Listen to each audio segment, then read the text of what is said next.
It is Tuesday, September 22nd, 2020. I'm Pastor Thor Ramsey with Center Church, and this is Gospel for Five, where we take 5 minutes out of our day and focus on the gospel and the one who saved our souls. Today we have a wonderful reminder of the simple gospel truth from the Gospel of John, chapter 8, verse 24.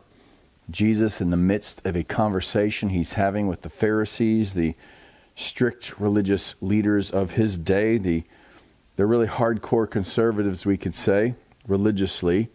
Though most of them that we're encountering, not all of them, Pharisees kind of get a bad rap. We kind of broad brush them, saying none of the Pharisees believe. That's not true. These particular Pharisees Jesus is talking to did not believe him. So I don't want to throw all the Pharisees under the chariot, so to speak.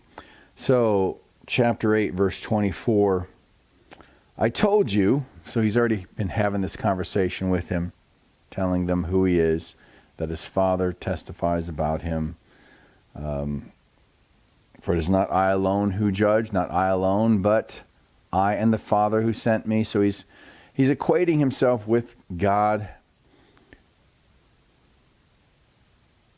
in a more subtle way. Verse 24, I told you that you would die in your sins. And there is the urgent warning we give to every human being. You must consider true moral guilt in your life. You must consider your sins. And you must consider the worldview through which you interpret your sins. I told you that you would die in your sins. For Albert Mohler said something yesterday that was absolutely brilliant, so I'll be repeating it probably a couple times this week, maybe today, and we'll see if it fits into Sunday's message. But he talked about people that have a different perspective than we do, such as the Pharisees here, who saw Jesus differently than he actually portrayed himself. So they wouldn't believe who he said he was. So they had a conviction that was incorrect. Now they had a strong conviction, and you can see their strong conviction if you read through this entire dialogue, verses 12 through 30, that Jesus is having with these Pharisees. You can see their strong conviction. They have strong convictions based upon an erroneous view of Jesus. Now, that's the whole thing.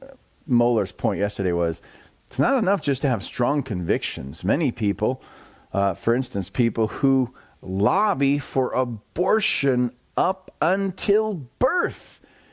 And these are the same people who lobbied for partial birth abortion, which is exactly what it says. The baby is actually partially born and then murdered. These people have strong convictions about the woman's right to choose, so-called, but their conviction is based upon an erroneous view of right and wrong, an erroneous view of the world. So convictions alone are not enough. Our convictions must be based upon reality. They must be based upon the truth.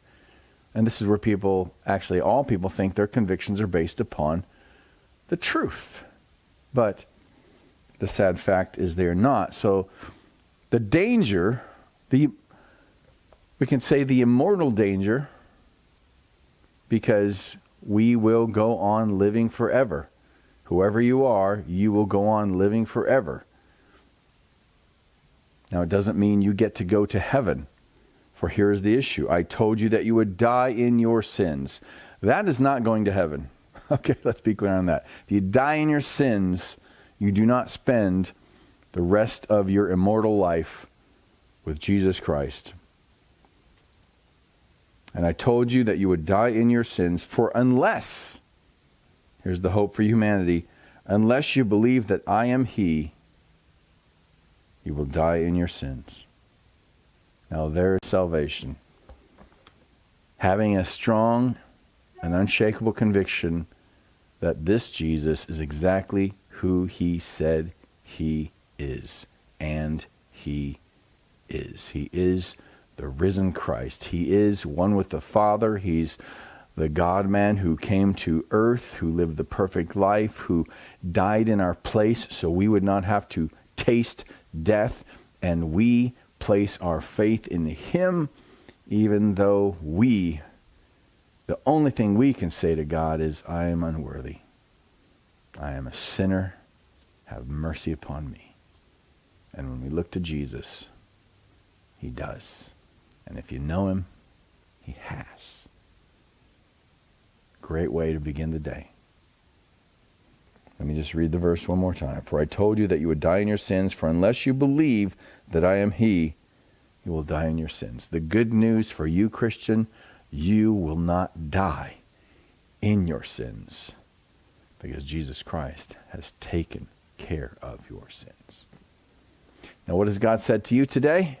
And what are you going to do